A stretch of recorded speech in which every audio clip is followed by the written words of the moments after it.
الأجل مولا مولا. بر محمد وآل محمد صلوات. اللہم صلی علی محمد وآل محمد. لٹ کے آل مصطفیٰ کا یوں چلا ہے کارواں. لٹ کے آل مصطفیٰ کا یوں چلا ہے کارواں. لٹ کے آل مصطفیٰ کا یوں چلا ہے کارواں. لٹ کے آل مصطفیٰ کا یوں چلا ہے کارواں. ہے بندے بچے رسن میں، ہے بندے بچے رسن میں، ننگے سر ہے بیبیاں. لٹ کے آل مصطفیٰ کا یوں چلا ہے کارواں. لٹ کے آل مصطفیٰ کا یوں چلا ہے کارواں. شام والے کہہ رہے تھے دیکھ کر نیزے پہ سر. شام والے کہہ رہے تھے دیکھ کر نیزے پہ سر. آج تک ہم نے نہ دیکھا، آج تک ہم نے نہ دیکھا 6 مہینے کا جوان. لٹ کے آل مصطفیٰ کا یوں چلا ہے کارواں. لٹ کے آل مصطفیٰ کا یوں چلا ہے کارواں. قتل گاہ مسلم کی آئی تو سکینہ نے کہا، قتل گاہ مسلم کی آئی تو سکینہ نے کہا، بھائی اپنے خون کی، بھائی اپنے خون کی کیوں آتی ہے خوشبو یہاں. لٹ کے آل مصطفیٰ کا یوں چلا ہے کارواں. لٹ کے آل مصطفیٰ کا یوں چلا ہے کارواں. نام ایک ایک بیوی کا جب لیتے تھے دربار میں، نام ایک ایک بیوی کا جب لیتے تھے دربار میں، بے بسی سے سر پہ در کا، بے بسی سے سر پہ در کا دیکھتے تھے ناتواں. لٹ کے آل مصطفیٰ کا یوں چلا ہے کارواں.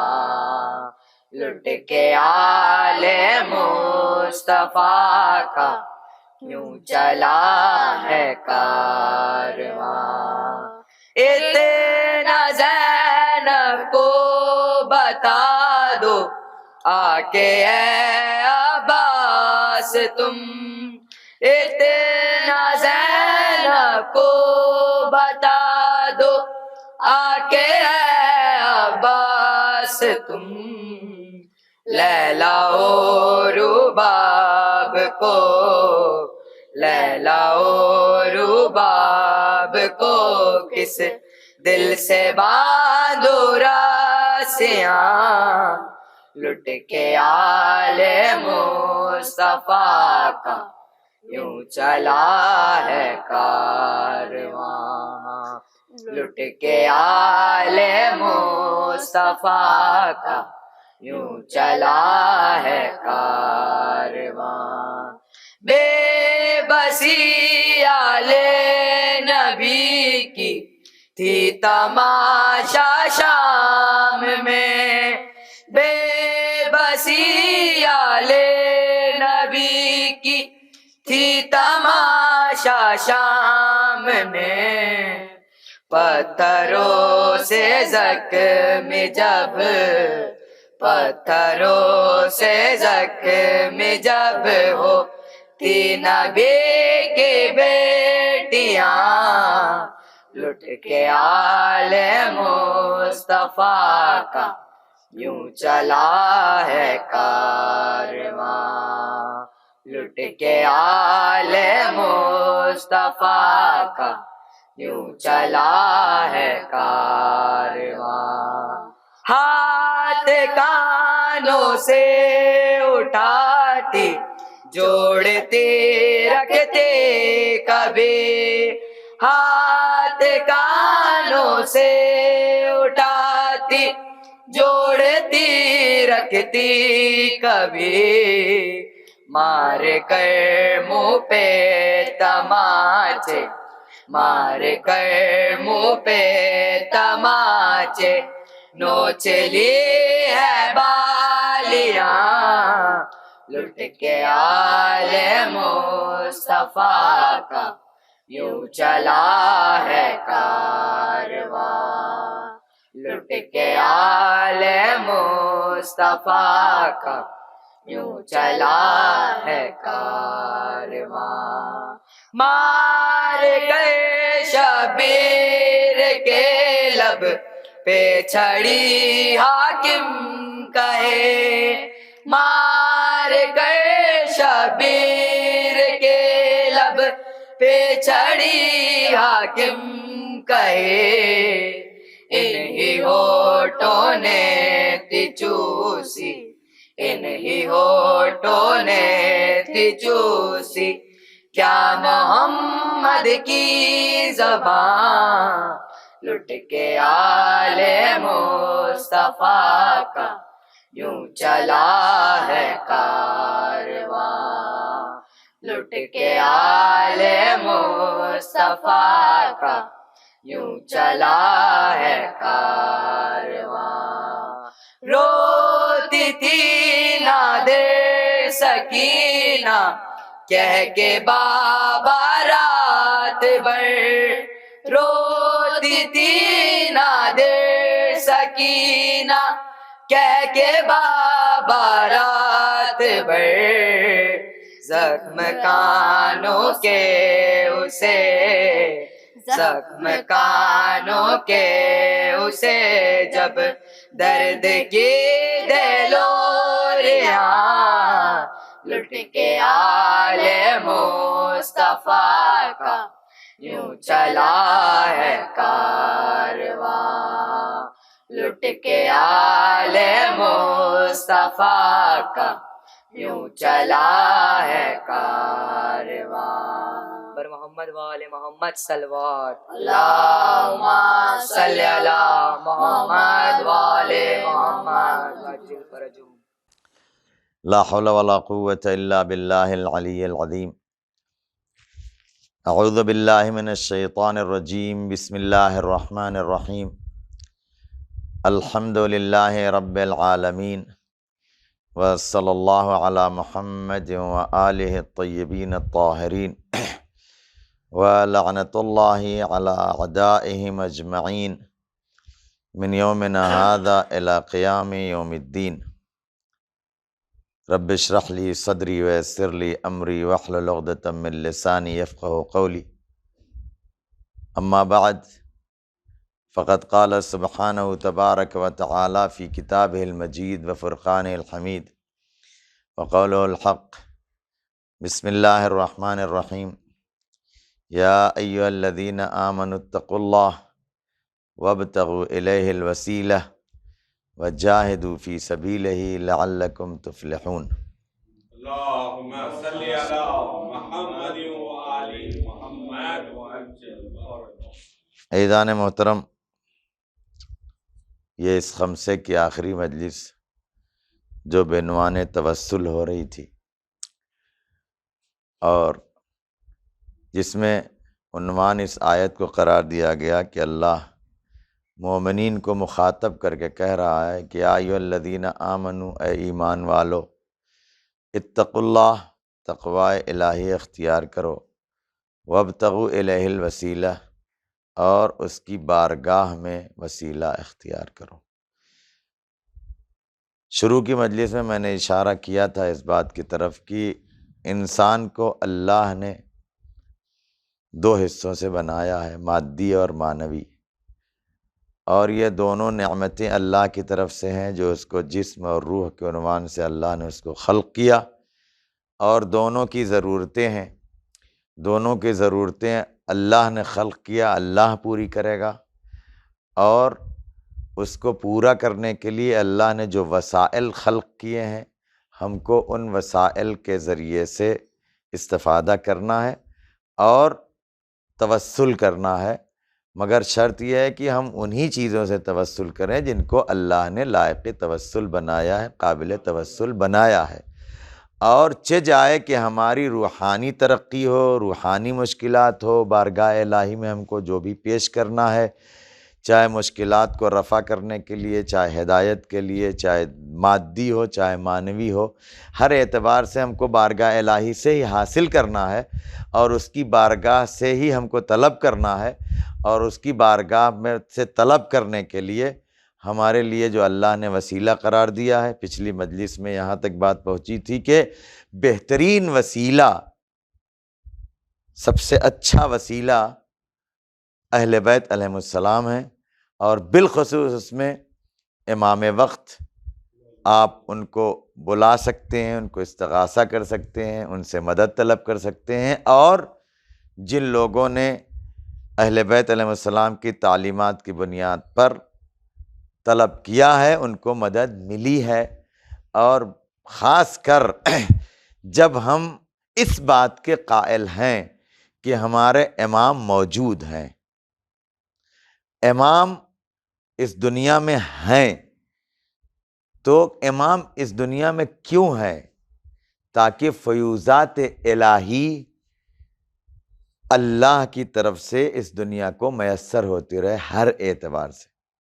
پچھلی ہی مجلس میں میں نے اس حدیث کی طرف اشارہ کیا کہ اگر حجت خدا نہ ہو تو زمین و آسمان کچھ باقی نہیں رہے گا، خلاصہ یہ ہے۔ تو آج جو زمین و آسمان باقی ہے، جو اللہ کے فیوض لمحہ بلمحہ ہر آن جو مل رہے ہیں ہر ذرے کو، وہ بطفیل امام زمان عجل اللہ تعالی فرجہ شریف، کہ اگر امام نہ ہو تو کچھ بھی باقی نہیں رہے گا۔ لہٰذا اگر ہم کو کسی چیز کی ضرورت پڑتی ہے تو یہی وہ دروازہ ہے کہ جس سے اللہ عطا کرتا ہے، جیسا کہ ہم دعائے ندبہ میں پڑھتے ہیں، این باب اللہ الذی منہ یؤتی، کہاں ہے وہ دروازہ جس کے ذریعے سے دیا جاتا ہے۔ لہٰذا ہم دعائے ندبہ جب پڑھیں گے اس میں بہت سے ایسے آپ کو جملے ملیں گے کہ این السبب المتصل بین الارض والسماء، یہ جملہ پڑھتے ہیں کہ کہاں ہے وہ جو زمین و آسمان کے درمیان اتصال کا سبب ہے، یعنی آسمانی نعمتیں جو زمین کو میسر ہوتی ہیں وہ امام زمان عجل اللہ تعالی فرجہ شریف کے وجود بابرکت کی بنیاد پر اللہ نے ان کو ہمارے لیے امام بنایا ہے، قدرت عطا کی ہے ہماری رہنمائی کے لیے، ہماری ہدایت کے لیے، اور اپنے فیوضات ہم تک پہنچانے کے لیے اللہ نے امام کو واسطہ بنایا ہے۔ تو ہم فیوضات حاصل کرنے کے لیے بارگاہ الہی میں ان کو پیش کر کے فیوضات حاصل کر سکتے ہیں۔ آپ نے دیکھا ہوگا جیسا کہ یہ دعائے عظم البلا ہے نہیں، دعائے فرج، یہ خود امام سے ایک طرح کا استغاثہ ہے، یا مولانا یا صاحب الزمان ادرکنی ادرکنی الساعہ الساعہ پڑھتے ہیں ہر نماز کے بعد۔ یہ خود امام نے خواب میں تعلیم فرمائی ہے، جب جو ہے وہ ضرورت پڑی ہے، راوی کا نام اس وقت ذہن سے نکل گیا، اللہم صلی علی محمد و آل محمد۔ بہرحال تو خواب میں ان کو یہ دعا تعلیم فرمائی ہے، ان کے قتل کی سازش ہو رہی تھی، اور قتل سے بچنے کے لیے جب انہوں نے استغاثہ کیا بارگاہ مولا کی بارگاہ میں، تو ان کو امام نے یہ دعا تعلیم فرمائی، اور یہ دعا پڑھ کر کے ان کو نجات ملی ہے۔ آج جو ہر نماز کے بعد آپ پڑھتے ہیں الہی عظم البلا، اور اسی طرح سے آپ امام سے استغاثے کی بہت سی دعائیں اور بہت سے طریقے آئے ہیں کہ آپ امام کو بلائیں اور امام آپ کی مدد کریں گے۔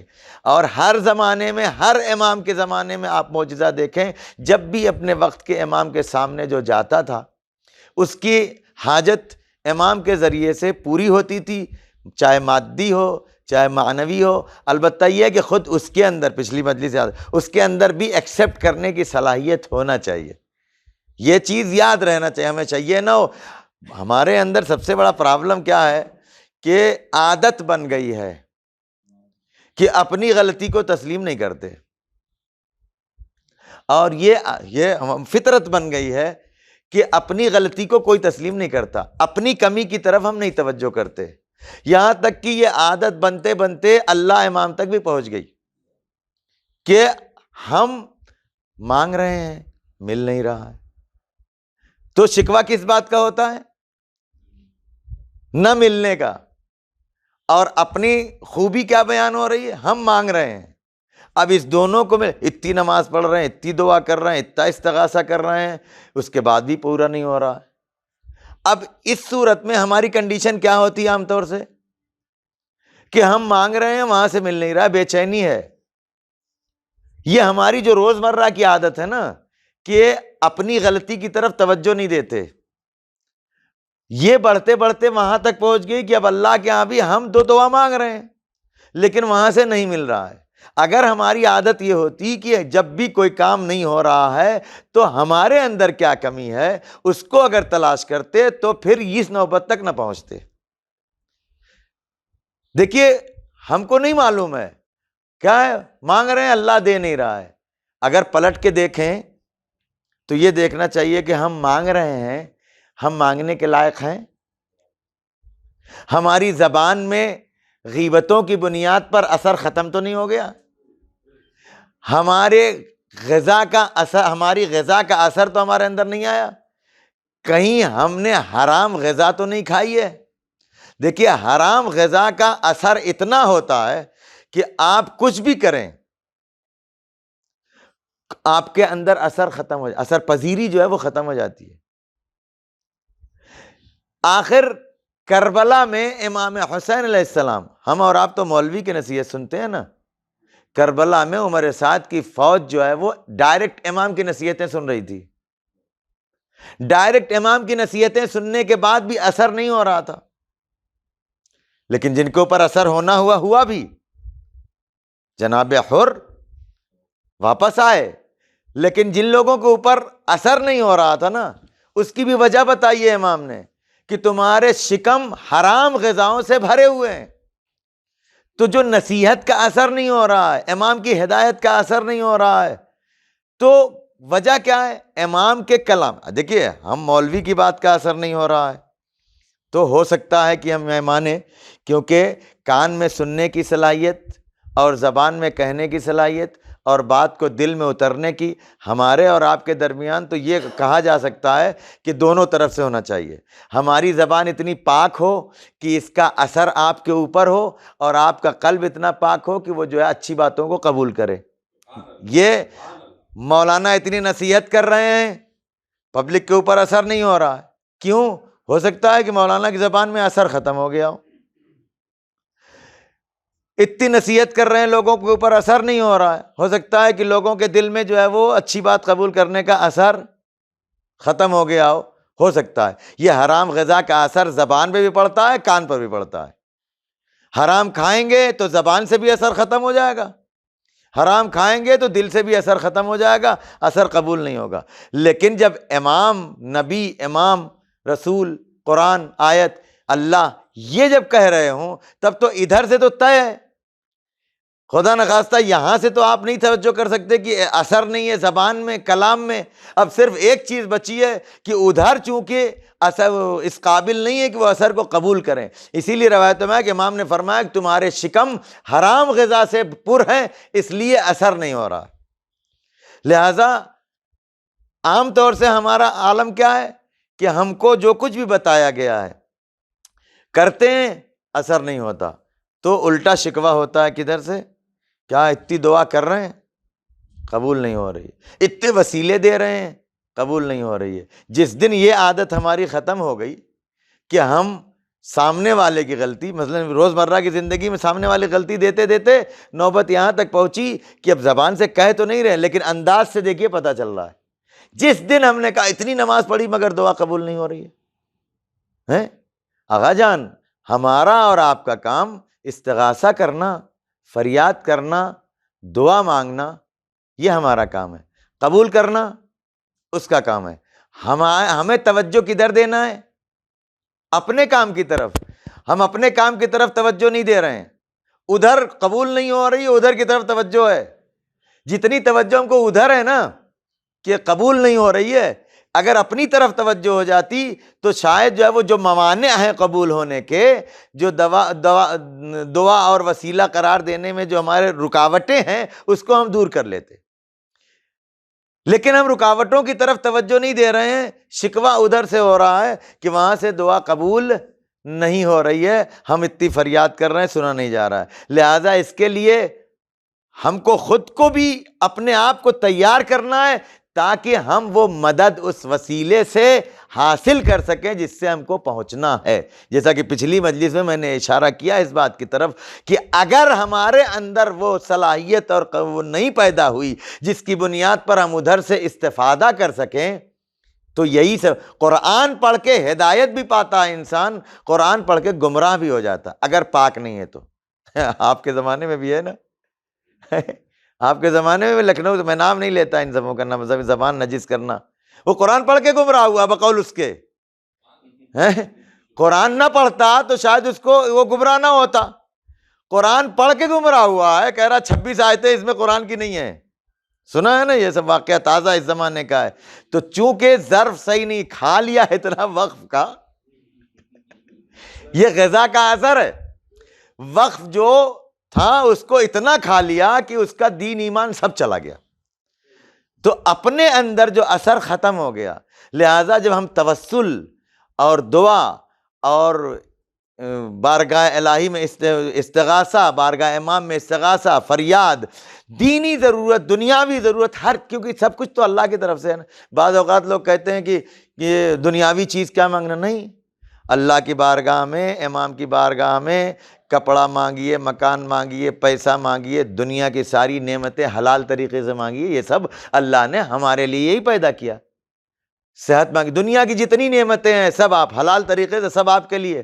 سخر لکم ما فی السماوات و ما فی الارض، زمین و آسمان میں جتنی چیزیں سب آپ کے لیے مسخر کی ہے اس نے، کوئی چیز اس میں مستثنا نہیں کی، بلکہ جو دوسرے لوگ استفادہ کر رہے ہیں وہ مومنین کے، تو اللہ نے جو ہے وہ مجرموں کے لیے یہ سب نہیں پیدا کیا، یہ لوگ ہو جا رہے ہیں، لیکن یہ سب تو دنیاوی چیزوں کے لیے بھی آپ استغاثہ کریں، مانگیں، کیونکہ پہلے ہی مجلس میں ہم نے یہ عرض کیا تھا کہ ہمارے اندر دو چیزیں ہیں، مادیت بھی ہے اور معنویت بھی ہے، دونوں ہم اسی وسیلے سے جو اللہ نے بنایا انہی کی بارگاہ میں۔ لہٰذا آپ دیکھیں کہ بہت سے لوگوں کو ہدایت ملتی ہے بارگاہ الہی میں، بارگاہ امام میں آنے کے بعد، ان سے توسل کرنے کے بعد، ان سے استغاثہ کرنے کے بعد، اور مادیات بھی، ان کی ضروریات بھی پوری ہوتے ہیں ان کی بارگاہ میں آنے کے بعد، اور ان کو بارگاہ الہی میں وسیلہ بنانے کے بعد، ان کے ذریعے سے مانگنے کے بعد۔ پھر وہ بات میں دہرانا نہیں اس بات کو، یہ چیز ہمیشہ ذہن میں رہے کہ ہم ان سے مانگیں، ان کے غلاموں سے مانگیں، توجہ فرما رہے ہیں، ان سے مانگیں، ان کے غلاموں سے مانگیں،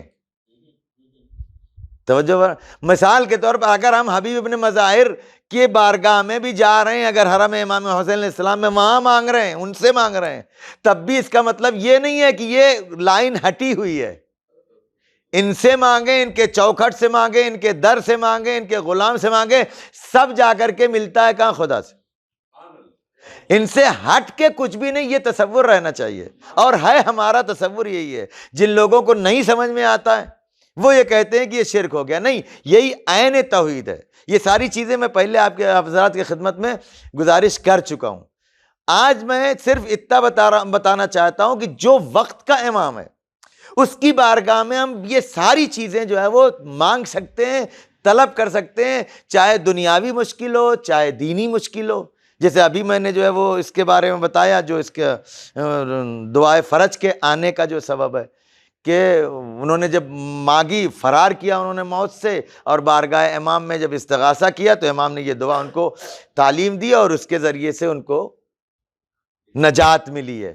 اور جو دعاؤں میں آیا ہے، بتایا گیا ہے، ایک مختصر سا جملہ ہے، آپ بار بار استغاثہ جہاں امام زمان علیہ السلام اپنے وقت کے امام سے جو استغاثہ کیا جاتا ہے، مدد مانگی جاتی ہے، ان کو بارگاہ الہی میں توسل، ان کے ذریعے سے متوسل ہوا جاتا ہے، کہ ایک مختصر سا جملہ ہے جو آپ لوگ پڑھتے ہوں گے، نہیں پڑھتے ہیں تو یاد رکھیے، آپ لوگوں کے لیے نہیں اور جو بھی سن رہے ہیں، کہ امام کو جب ہم پکارتے ہیں نا تو کیا کہتے ہیں؟ یا صاحب الزمان ادرکنی، یا صاحب الزمان ادرکنی، اے امام زمان عجل اللہ تعالیٰ فرجہ شریف، ادرکنی، ہماری مدد کیجئے، ولا تہلکنی، اور ہم ہلاک نہ ہو، ہماری مدد کیجئے۔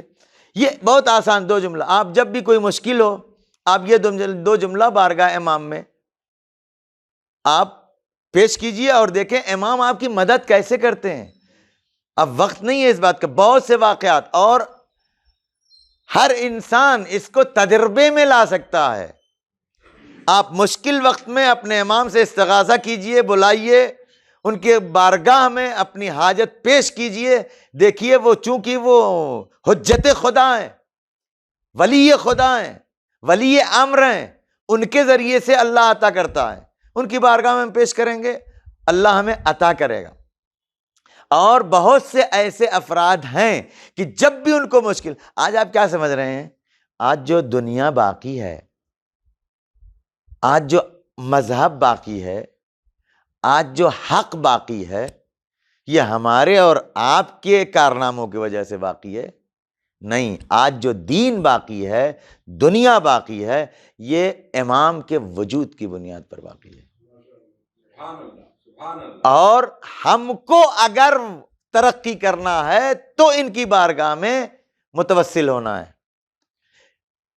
سارے واقعات لوگ بھول جائیں، لیکن ایام اعزا چل رہے ہیں، ایک جملہ میں یاد دلاتا ہوں کہ آپ مجلسوں میں سنتے رہتے ہیں نا، شب عاشور، امام حسین علیہ السلام، یہ مصائب نہیں پڑھ رہا ہوں اپنی بات، امام حسین علیہ السلام نے تمام اصحاب کو جمع کر کے کیا کہا تھا؟ جس کو جانا ہے چلا جائے۔ کربلا میں کیوں آئے ہیں؟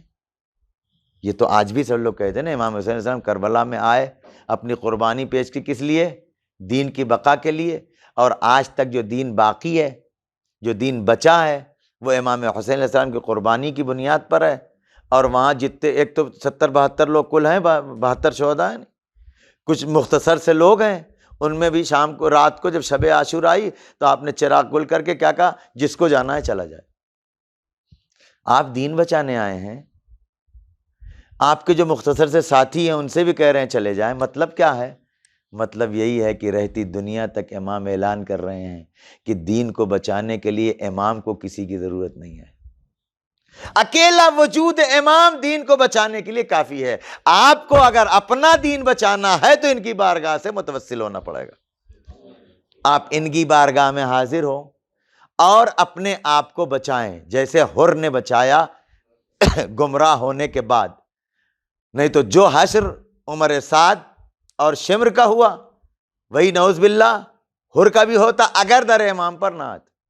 دین کا کچھ نہیں بگڑتا، در امام پر آنے کے بنیاد پر حر کی زندگی بن گئی، اور در امام سے دور ہونے کی بنیاد پر عمر سعد اور شمر اور خولی ملعون، یہ جتنے بھی ان کے ساتھی افراد تھے، وہ سب واصل جہنم ہوئے۔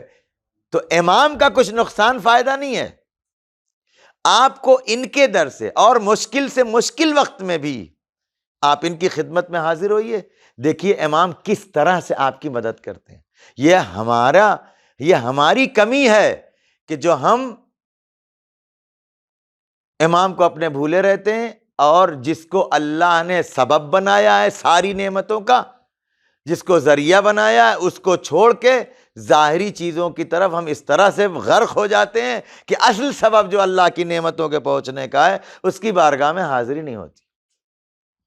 یہاں پر یاد آیا ایک واقعہ، آپ حضرات کو سناتا ہوں کہ کیسے مشکل سے مشکل حالات میں امام انسان کی مدد کرتے ہیں، چاہے دینی ہو چاہے دنیاوی ہو۔ آج آپ کیا سوچ رہے ہیں کہ آپ کا دین اتنے دشمنوں کے باوجود، آپ جتنی دشمنی اہل بیت علیہ السلام کے چاہنے والوں کے ساتھ، عزاداروں کے ساتھ دنیا نے کی ہے، حکومتوں نے کی ہے، اس کے بعد بھی آج ساری دنیا میں سربلند آپ کا مذہب ہے۔ اگر عقل باقی سب کے ہاں کیا ہے، مکاری، عیاری، ادھر ان کو برا، آپ کا مذہب اپنی حقانیت کی بنیاد پر سربلند ہے۔ کس کی بنیاد پر؟ امام کے وجود کی بنیاد پر۔ آپ کا پوری دنیا میں کوئی نہیں ہے سوائے آپ کے امام کے، لہذا جب بھی آپ امید رکھیں تو اپنے امام سے۔ ایک واقعہ سناتا ہوں آپ حضرات کی خدمت میں، یہ بحر الانوار میں بھی ہے اور دوسری کتابوں میں بھی ہے، ایک زمانے کا واقعہ ہے۔ نہیں، شیخ عباس قمی نے منتهى الاعمال میں بھی ذکر کیا ہے اس واقعے کو، کہ بحرین میں ایک بادشاہ جو شیعہ مخالف خیالات کا تھا اور شیعوں سے اس کو عجیب سی جو ہے وہ الرجی ٹائپ تھی، اور اس سے زیادہ شیعوں کا دشمن اس کا وزیر تھا، اور ان لوگوں نے شیعوں کے خلاف جو کچھ بھی ہو سکتا تھا کیا۔ یہ وزیر نے ایک دن ایک چال چلی، لا کے بادشاہ کے سامنے ایک انار پیش کیا۔ اس انار پر قدرتی طور پر کچھ اسما جو ہے وہ کندہ تھے، قدرتی، یعنی لکھے نہیں گئے تھے بلکہ وہ اس میں بنے ہوئے تھے، تین چار نام اس میں جو ہے وہ بنے ہوئے تھے، اور اس نے بادشاہ کے سامنے پیش کر دیا۔ دیکھا کہ ارے آج بھی بہت سے لوگ مل جائیں گے آپ کو، آلو کاٹے تو اس میں اللہ نکلا، پیاز کاٹے تو اس میں رسول اللہ لکھا۔ تو ہمارا مذہب آلو پیاز سے ثابت نہیں ہوتا، لیکن جن لوگوں کی ذہنیت ایسی تھی وہ ایک انار لے آئے جس پر نام، یہ تو ہماری حقانیت کی پکی دلیل ہے۔ اس سے تو یہ لوگ جو بلاؤ شیعہ لوگوں کو، اب شیعہ علماء بلائے گئے۔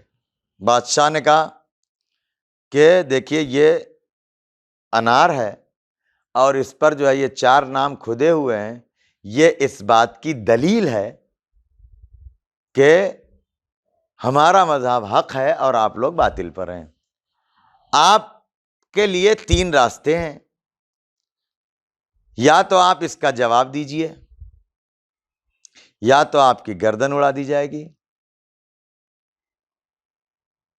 یا تو آپ جو ہے وہ ٹیکس، اضافی ٹیکس دے کر کے ذلت کے ساتھ زندگی بسر کرنے کے لیے آمادہ ہو جائے گی۔ تین راستے ہوئے۔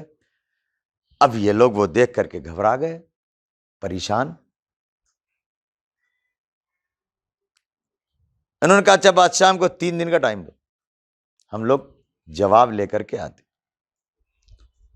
ٹھیک ہے، 3 دن کا ٹائم ہے، جواب لائیے اس کا، یا پھر آپ کی گردن اڑا دی جائے گی اور آپ کے بیوی بچوں کو اسیر کر لیا جائے گا، یا پھر آپ جو ہے وہ ٹیکس اضافی دے کر کے جو ہے وہ ذلت کے ساتھ ہماری حکومت میں رہی، یعنی کافروں والی زندگی گزاریے، پھر آپ مسلمان نہیں مانے جائیں گے۔ اب یہ لوگ وہاں سے آئے، آنے کے بعد یہ متقی پرہیزگار لوگ جو قوم میں تھے وہ جمع ہوئے، اور 10 لوگ اکٹھا ہو کے انہوں نے رائے مشورہ کر کے 3 متقی پرہیزگار لوگوں کو منتخب کیا، اور یہ طے ہوا کہ جائیں، دین کس کا ہے، مذہب کس کا ہے، وارث کون ہے، اپنے وقت کے امام کو آواز دیں اور اس کا جواب حاصل کریں، نہیں تو پھر اس کے بعد جو ہونا ہے وہ ہوگا۔ تو ایک صاحب گئے اور انہوں نے جو ہے رات بھر گڑ گڑایا، دعا کی، مناجات کی، استغاثہ کیا، کچھ نہیں نتیجہ ملا۔ دوسرا دن آیا، دوسرے دن دوسرے صاحب کو بھیجا گیا، اب وہ گئے، انہوں نے بھی استغاثہ کیا، دعا کی، فریاد کی، لیکن کوئی جواب نہیں ہے۔ تیسرے دن جو سب سے پرہیزگار شخص تھے، غالباً ان کا نام محمد ابن عیسیٰ، ان کو جو ہے وہ منتخب کیا گیا۔ وہ گئے، وہ استغاثہ کر رہے ہیں، دعا کر رہے ہیں، فریاد کر رہے ہیں۔ پیچھے سے آواز آئی کہ کس لیے آئے ہو، یہاں کیا کر رہے ہو اتنی رات کو؟ کہنے لگے آپ جائیے، میں ابھی بہت اہم کام میں ہوں اور مجھے کوئی ڈسٹرب مت کیجیے، میں دعا کر رہا ہوں اور مجھ کو اپنے امام سے بات کرنا ہے۔ ان کا بات کیا ہے؟ کہا میں وہی بات، میں صرف امام کی خدمت میں ہی اپنی بات کروں گا، ڈسٹرب مت کیجیے، جائیے، جو بھی ان کا انداز رہا ہوگا جو۔ تو انہوں نے کہا میں ہی تمہارا امام ہوں، بتاؤ کیا بات ہے؟ اللہم صلی علی محمد و آل محمد وعجل فرجہ۔ اب سنیے، عقیدہ یہاں پختہ ہونا چاہیے۔ کہا اگر آپ امام ہیں تو بتانے کی ضرورت ہی نہیں ہے، آپ کو خود سے پتا ہوگا۔ تو پھر امام نے بتایا اچھا انار کی وجہ سے پریشان ہو، اب اب ظاہر سی بات ہے پھر عقیدہ محکم ہو گیا، اب یہ طے ہو گیا کہ اب اس میں کوئی شک نہیں رہا، امام ہے۔ فوراً جو ہے انہوں نے کہا آقا اس کا جواب ہم چاہیے، آپ کو تو سب معلوم ہے یہ صورتحال ہے۔ بعض علماء نے ذکر کیا کہ انہوں نے شکوہ کیا امام سے کہ آقا ہم لوگ 3 دن سے پریشان ہیں اور آپ سے فریاد کر رہے ہیں۔ تو امام نے کہا کہ تمہیں لوگوں نے تو 3 دن کا موقع لیا تھا نا، اگر اسی جگہ دربار میں بلاتے تو وہیں میں تمہاری مدد کرتا۔ یہ ہوتا ہے وقت کا امام۔ اللہم صلی علی محمد و آل محمد وعجل فرجہ۔ لہذا امام نے ان کو بتایا پورا کہ اس کا راز کیا ہے۔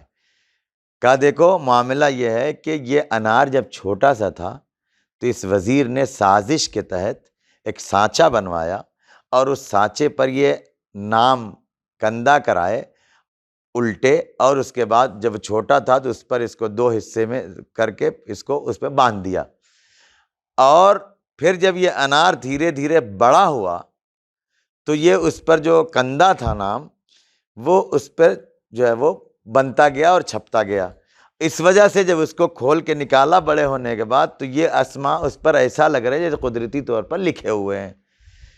اب اس کا حل کیا ہے؟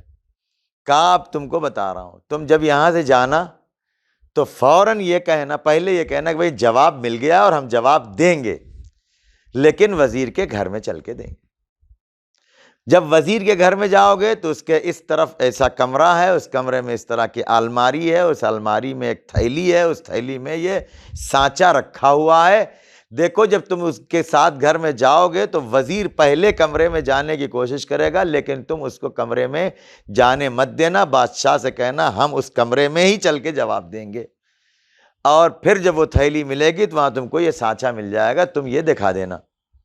اور اس کے بعد ایک معجزہ اور ہماری طرف سے ان کو یہ بتا دینا کہ دیکھو اس کی خاص معجزہ یہ ہے کہ جب اس انار کو توڑو گے تو اس میں سوائے دھوئیں کے، دھول کے اور کچھ بھی نہیں نکلے گا۔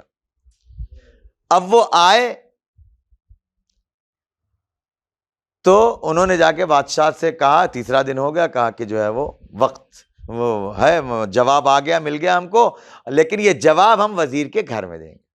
جیسے جیسے امام نے ان کو بتایا تھا ویسے ویسے انہوں نے وہ کیا، اور جب وہاں گئے تو وہ سانچہ ان کو جو ہے وہ ملا اور دکھایا، اور پھر یہ بھی بتایا کہ اگر اس کو توڑا جائے گا تو اس میں کچھ نکلے گا نہیں سوائے خاک کے اور دھوئیں کے، دھول کے، اور وہیں توڑا اور ویسے ہی وہ ہوا۔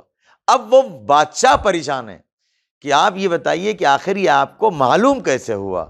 تو انہوں نے بتایا کہ ہمارے جو امام نے ہم کو اسے بتایا، ہم نے استغاثہ کیا اور امام نے ہماری مدد کی، اور انہوں نے پورا اپنا بتایا کہ ہمارے اس طرح سے 12 امام ہیں، 14 معصوم ہیں۔ اسی وقت اس نے جو ہے وہ ان کے محمد ابن عیسیٰ کے ہاتھوں پر بیعت کی، اور اس نے اپنا مذہب بدلا، اور وزیر کو جو ہے وہ قتل کی سزا سنائی۔ یہ واقعہ کتابوں میں بھی آج بھی موجود ہے، اور علماء سے بھی آپ سنتے رہتے ہیں۔ یہ صرف اس لیے میں آپ کی خدمت میں لے آیا ہوں کہ جب بھی وقت کا امام موجود ہے، دین خطرے میں، مشکلات میں، کوئی جواب دینے والا نہیں۔ آپ کا یہ جواب کسی کتاب میں نہیں ملتا تھا اس وقت۔ بہت سے مسائل ایسے، اب اس انار پر جو نام ہے، یہ آپ کے دین پر جو مشکل آئی ہے، اس کو آپ کس کتاب سے حل کریں گے؟ اس کو وہی امام حل کرے گا جس کے پاس علم غیب ہے، جو ساری چیزیں جانتا ہے، جو اللہ کی طرف سے نمائندگی رکھتا ہے آپ کے مسائل حل کرنے کی۔ اور جب آپ نے استغاثہ کیا تو امام نے آ کر کے آپ کے مسائل کو حل بھی کیا۔ تو یہ ساری چیزیں دینی ہو، عرض کر رہا تھا میں، یا دنیاوی ہو، بہت سے واقعات ہیں، آپ کتابیں بھری پڑی ہیں کہ آپ جب ساری دنیا تھک جاتی ہے، ایک فارمولہ پھر بتا رہا ہوں یہاں پر، بعض اوقات ہمارے عقائد کمزور ہونے کی بنیاد پر بات سمجھ میں نہیں آتی۔ بعض لوگ دعا کرتے ہیں، ان کا پورا ہو جاتا ہے، بعض لوگ دعا کرتے ہیں نہیں پورا ہوتا، بعض کے لیے معجزہ ہوتا ہے، بعض کے لیے نہیں ہوتا نہیں ہوتا۔ دیکھیے، سب سے پہلے یہ فارمولہ کہ معجزہ اس وقت ہوگا جب آپ کی قدرت کے باہر ہوگی بات۔ آپ ہر چیز اس لیے مت سوچئے کہ ہر معاملہ مولا جو ہے، آپ دوا مت کیجئے مولا شفا دے دے، مولا شفا دیں گے۔ اس کے پہلے میں پہلی یا دوسری مجلس میں عرض کیا کہ کبھی کبھی شرط یہ ہوتی ہے کہ یہ دوا کھاؤ گے تب شفا ملے گی۔ ہاں، اب آپ کے امکانات ختم ہو گئے، وہ عقیدہ ہمیشہ یہ رہنا ہمارا کام دعا کرنا ہے۔ جیسے بعض مومن ڈاکٹرز جو ہے وہ اپنے یہاں لکھے رہتے ہیں کہ الدواء عندنا والشفاء عند اللہ، دوا ہم دے رہے ہیں، شفا اللہ دے گا۔ اسی طرح سے ہم کو بھی دعا ہم کر رہے ہیں، پوری وہ کرے گا۔ اگر نہیں پوری کر رہا ہے تب بھی عقیدہ اتنا پختہ ہونا چاہیے کہ ہماری بہتری اس دعا کے پورے ہونے میں نہیں ہے، جس کی وجہ سے وہ پوری نہیں کر رہا ہے۔ کیوں؟ اس لیے کہ وہ ہم کو ہم سے زیادہ چاہتا ہے۔ جب ہم اپنے کو زیادہ چاہنے لگتے ہیں اللہ سے بھی، تب معاملہ خراب ہوتا ہے۔ اور جب یہ عقیدہ ہمارا ہوگا کہ ہم مشکلات میں ہیں پھر بھی دعا کرنے کے بعد بھی اللہ ہماری مشکلات حل نہیں کر رہا ہے، کا مطلب یہ ہے کہ وہ ہمیں اسی حالت میں رہنا دیکھنا بہتر چاہتا ہے، کیونکہ جتنی مشکلات ہماری زندگی میں آئیں گی اتنی آخرت میں ہمارے درجات بلند ہوں گے۔ یہ عقیدہ جب ہمارا ہوگا تو ہمارا کام صرف دعا کرنا رہ جائے گا، پورا کرنا اس کا کام ہے۔ ہمارا کام دوا کرنا ہے، ہم دوا کھائیں گے، شفا دینا ان کا کام ہے، دعا کرنا ہمارا کام ہے، پوری کرنا ان کا کام ہے۔ اگر نہیں ہو رہا ہے تو بھی یہ عقیدہ ہونا چاہیے کہ وہ ہمارے لیے بہتر سمجھتے ہیں کہ ہم کس حالت میں رہیں۔ لہٰذا ہم کو یہ شکوہ نہیں کرنا چاہیے کہ ہم اتنا مانگ رہے ہیں، ہم کو وہاں سے مل ہی نہیں رہا۔ اور یہ تو میں نے، چونکہ ہمارا یہ امام وقت کا استغاثہ، ہر امام کے زمانے میں اس طرح کے واقعات آپ کو ملیں گے کہ لوگ آئے اور جب دنیا کی کوئی چیز ان کے کارآمد نہیں ہو رہی تھی تو امام کے طفیل میں، کبھی امام کے دست مبارک سے مس ہونے کی بنیاد پر، کبھی امام کے دعا کرنے کی بنیاد پر، کبھی امام کے کہہ دینے کی بنیاد پر معاملات اور مشکلات حل ہو گئے۔ ایسے واقعات ہر امام کے زمانے میں کتابوں میں پڑھیں۔ اب اس پر ہمارا فوکس نہیں تھا، نہیں تو ہر مجلس میں ایک واقعہ آپ کو سنائے ہوتے ہر امام کے اعتبار سے، لیکن مسئلہ یہ کہ اصل ہم کو توسل کرنا ہمارے دماغ میں جب رہے گا، دوسرے واقعات سے ہماری قوت آئے گی، لیکن پہلے عقیدہ تو ہمارا پختہ ہو کہ ہم امام کی بارگاہ میں اپنی بات کو رکھیں، ان سے مانگیں، ان سے طلب کریں، ان کو بارگاہ الہی میں جو ہے وہ شفیع قرار دیں، وسیلہ قرار دیں۔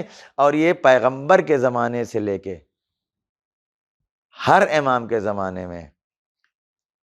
آج ایک واقعہ اور سنا دیتا ہوں، امام حسین علیہ السلام سے متعلق ہے، چونکہ ایام اضحیٰ ہیں اور محرم ہے۔ آپ لوگوں نے سنا ہوگا جب مصائب سنتے ہیں کہ یزید کی ایک بیوی تھی ہند، اور جس وقت یہ قافلہ اسیر ہو کر کے شام پہنچا ہے تو وہ اس کو ابھی اتنی کوئی اطلاع، کیونکہ ان لوگوں نے تو پورا وہ کر رکھا تھا نا شام میں کہ ایک باغی سے لڑائی ہو رہی ہے، قافلہ وہاں سے آیا ہے، تو درباریوں کے ساتھ اپنے جو ہے وہ عورتوں کو لے کر کے ہند بھی آئی تھی تماشا دیکھنے۔ یہ ہند کون تھی؟ یہ ہند کے بارے میں کہتے ہیں کہ یہ مدینے میں ایک یہودی کی بیٹی تھی۔ اب وہ اللہ کی مصلحت ہے کہ کب کس کو کس بنیاد پر کیا عطا ہوتا ہے، اور یہ معذور تھی، اس چل پھر نہیں سکتی تھی، تو لوگوں کے کہنے پر اس کا باپ جو ہے وہ مولائے کائنات حضرت علی ابن ابی طالب علیہ السلام کی خدمت میں لے کے آیا کہ اس کا کچھ علاج بتائیے، شفا اس کو چاہیے۔ امام چاہتے تو کوئی دوا بتا دیتے تب بھی شفا ہو جاتی، امام اس کو خود مس کر دیتے یا کوئی چیز کھلا دیتے یا کچھ کہہ دیتے، اس کو شفا ہو جاتی، لیکن یہ اس کی مصلحت وہ جانے، امام کی مصلحت امام جانے۔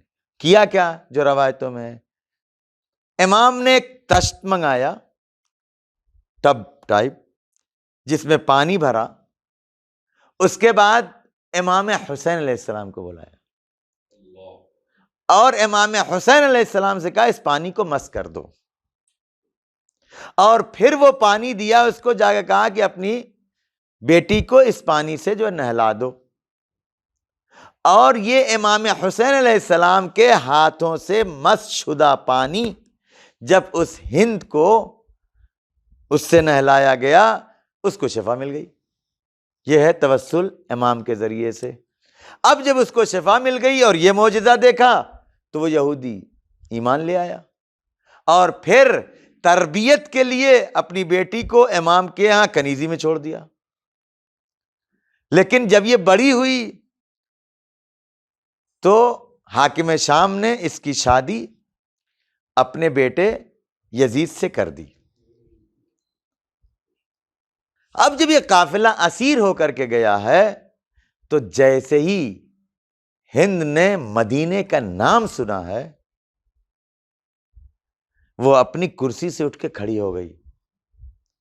شہزادی نے پوچھا کہ کیوں کھڑی ہو گئی؟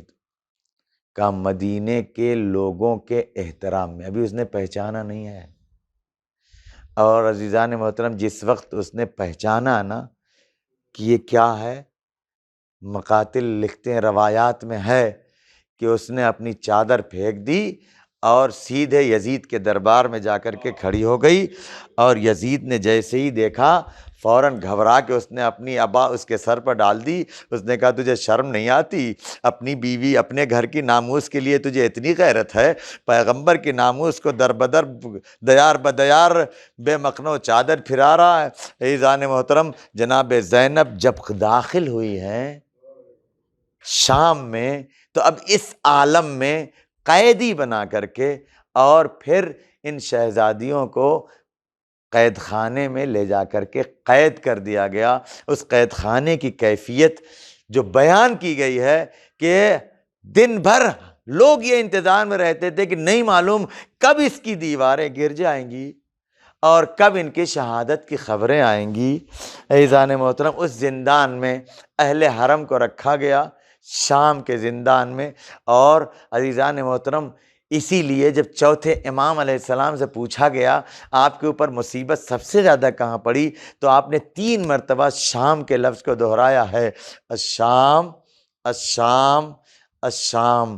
شام کا زندان، عزیزان محترم شام کے زندان کے جو مصائب ہیں نا، ان مصیبتوں میں ایک مصیبت جناب سکینہ، شہزادی جناب سکینہ کی شہادت ہے، اور اتنی مظلومانہ شہادت ہے کہ عزیزان محترم جناب سکینہ کے اوپر مصائب کربلا سے ڈھائے جا رہے ہیں۔ ادھر امام حسین علیہ السلام شہید ہوئے، جناب سکینہ کی یتیمی، تماچے لگائے گئے، کرتے میں آگ لگی، جنگل میں جناب سکینہ فریاد کرتی ہوئی جا رہی بابا، یہاں تک کہ امام حسین علیہ السلام کو شہادت کے بعد سکینہ کو آواز دینی پڑی، الیہ الیہ بنیہ۔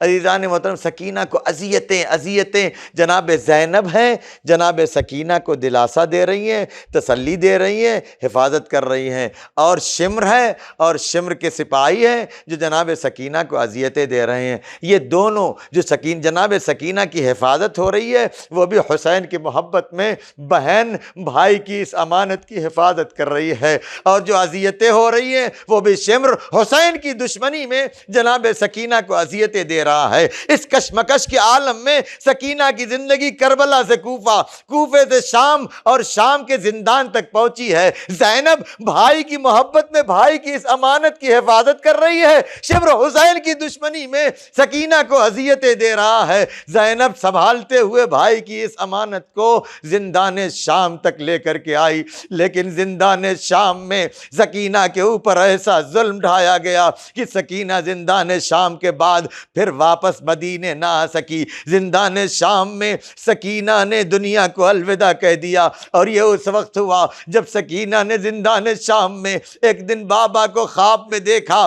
خواب میں دیکھنے کے بعد جیسے ہی آنکھ کھلی، ہائے بابا، پھوپھی اماں بابا کہاں گئے، پھوپھی اماں بابا ابھی آئے تھے، بابا کہاں گئے، یہ فریاد جناب سکینہ کر رہی ہے۔ بیویوں کے اندر کو حرام برپا ہو گیا، اس لیے کہ سکینہ کے اس سوال کا جواب کسی کے پاس سوائے رونے کے نہیں تھا۔ 4 سال کی بچی ہے، باپ کو خواب میں دیکھا ہے، ہائے بابا، بابا کہاں گئے، پھوپھی اماں بابا ابھی آئے تھے۔ جو بچی یہ تصور کر رہی ہو کہ بابا تو ابھی یہیں آئے تھے، اب اس کے جواب میں کیسے یہ کہا جائے کہ بیٹا سکینہ، اب تمہارے بابا اس دنیا میں نہیں ہے، بابا تمہارا شہید ہو گیا۔ بچی ہے، خواب میں بابا کو دیکھا ہے، ڈھونڈ رہی ہے بابا کہاں ہے۔ اس کے جواب میں کچھ بھی جب نہیں بن پڑا، اہل حرم نے گریہ کرنا شروع کیا۔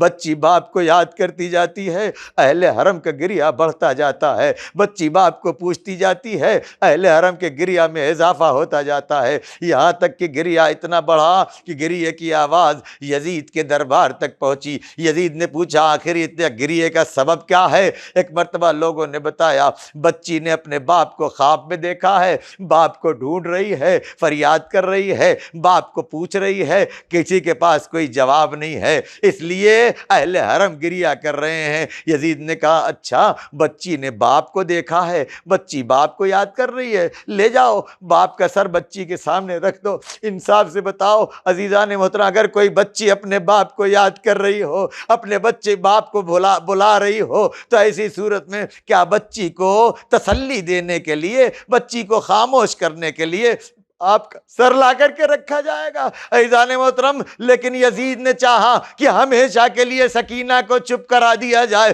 لہذا ایک تشت میں رکھ کر کے، سر پوش ڈھک کر کے سکینہ کے سامنے حسین کا سر لا کر کے رکھا گیا۔ بچی نے جب سر پوش ہٹایا، باپ کا سر دیکھا، منہ پر منہ رکھ دیا، فریاد کرنا شروع کی۔ گریہ کرتے کرتے ایک مرتبہ سکینہ خاموش ہو گئی۔ بیویوں نے سمجھا بچی شاید روتے روتے سو گئی ہے۔ ایک مرتبہ بیمار نے ہتھکڑیاں بیڑیاں سنبھالی، ایک مرتبہ بہن کا بازو پکڑ کے ہلایا، دیکھا تو سکینہ اس دنیا میں نہیں ہے۔ فریاد کی پھوپھی اماں، انا للہ و انا الیہ راجعون، سکینہ اب اس دنیا میں نہیں۔ وَسَيَعْلَمُ الَّذِينَ ظَلَمُوا أَيَّ مُنقَلَبٍ يَنقَلِبُونَ۔ بارے تجھے واسطہ ہے محمد و آل محمد علیہ السلام کا، ہمارے اس مختصر سے عمل کو قبول فرما، ہمارے امام کے ظہور میں تعجیل فرما، ہم سب کو آقا کے اعوان و انصار میں شمار فرما۔